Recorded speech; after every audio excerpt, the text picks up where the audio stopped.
माननीय अध्यक्ष महोदय,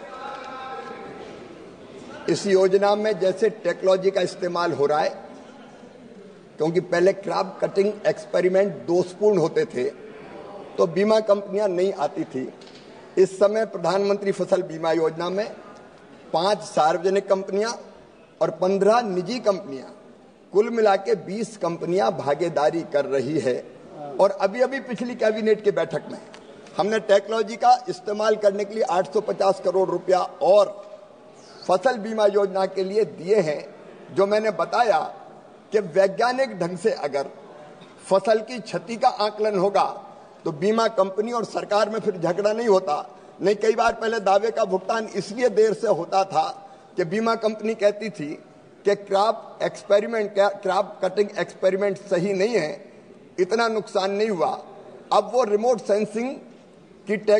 प्रणाली के कारण लगभग वो खत्म हो गया है, वो शिकायतें समाप्त हो गई है, इसलिए और ज्यादा बीमा कंपनियां आएंगी। जहां तक फसल बीमा योजना में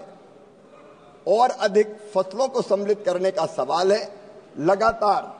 इन फसलों की संख्या बढ़ाने का प्रयास किया जाता रहा है और नई फसल को सम्मिलित करने के अगर प्रस्ताव आएंगे तो उन पर भी गंभीरतापूर्वक विचार करके हम लगातार और फसलों को भी सम्मिलित करने का काम करते रहेंगे। पहले जब सरकार हुआ करती थी तब केवल एक बीमा कंपनी थी, अब 20 बीमा कंपनियां आ गई है जो फसल का बीमा कर रही है। और उसी का परिणाम है माननीय अध्यक्ष महोदय कि इस फसल बीमा योजना में